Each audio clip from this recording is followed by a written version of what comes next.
Sigma just announced the successor to their 24-70 f2.8, and there's quite a few improvements in overall handling and image quality. The Mark II version will retail for £1,139 or $1,199, so really it's not a massive increase in price compared to the Mark I version when purchasing brand new. And as always, it will be available with the L mount and the E mount.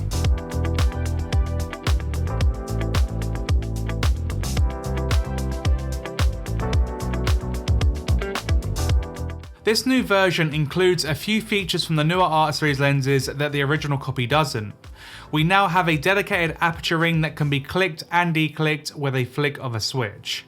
This is probably one of my most favourite features from the other Art Series prime lenses that I've had the pleasure of testing, so to see it on their latest zoom lens is really nice. The Mark II version is said to be about 7% smaller and 10% lighter than the original 24-70, weighing in at 745 grams compared to 835 grams.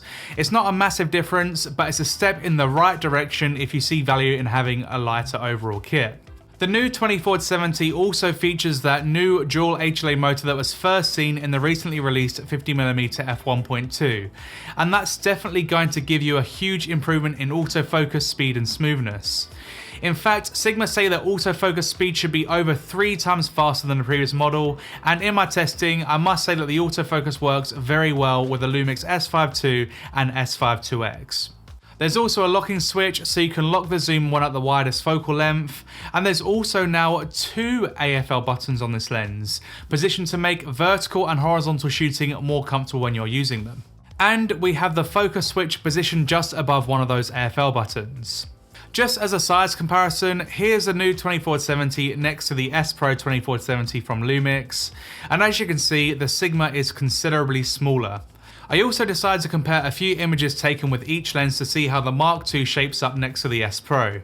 The most immediate difference to my eye was the skin tone. The S Pro definitely renders a warmer look compared to the new 24-70, and the Sigma is slightly cooler with a noticeable magenta tone. In terms of overall sharpness, they're both pin sharp in the middle of the image, but the S Pro is noticeably sharper in the corners. I tested this at f2.8 and f4 on both lenses, and the S Pro wins the corner sharpness game at both apertures.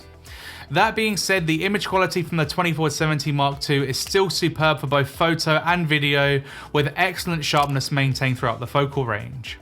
There's also the factor of size, weight, and cost to think about, and even though the Mark II isn't as sharp as the S Pro 24-70, it is still smaller, lighter, and cheaper, so I guess it really is up to you about where your priorities are. I use the Sigma 2870 a lot for my client work, so I was really interested to see whether there was any difference in overall sharpness when comparing that lens to this brand new 24-70 Mark II. And as you can see in these examples, the 24-70 is noticeably sharper throughout the focal range. And again, I tested each lens at f2.8 and f4, and with every single test, the 24-70 had better corner sharpness. Both lenses are very sharp in the middle, however. I've always found the 2870 to be plenty sharp enough for most use cases, so to see how much sharper the new 2470 is in comparison was actually really interesting. It's really nice to see such big improvements with this updated version of the 2470, and I'm sure that most of you watching now will agree with me when I say that it's probably the most versatile zoom lens type out there. I still wish that we could have a slightly smaller 24-70 since that's the aspect I love the most about my 28-70. However, this Mark II version is now the smallest and the lightest native L-mount 24-70 on the market, so really I can't complain too much. If you already own the Mark I 24-70 from Sigma and find yourself using it for at least 70% of your work, then the Mark II will definitely be a worthy upgrade. You'll get much better autofocus performance, that declickable aperture ring that I absolutely love, and you'll also be saving a little bit on weight as well. If you already own the S Pro 24-70 from Lumix, then this Mark II version from Sigma won't necessarily give you better overall image quality, but it will definitely help to save on weight and size if you prefer to take a smaller kit out with you. Either way, the Sigma 24-70 Mark II is probably the best bang for buck professional zoom lens available for under £1,200, and it will definitely deliver great results for both photo and video. If you're interested in hearing my thoughts on the smaller and cheaper 28-70, then check out this video next and find out why I love it so much.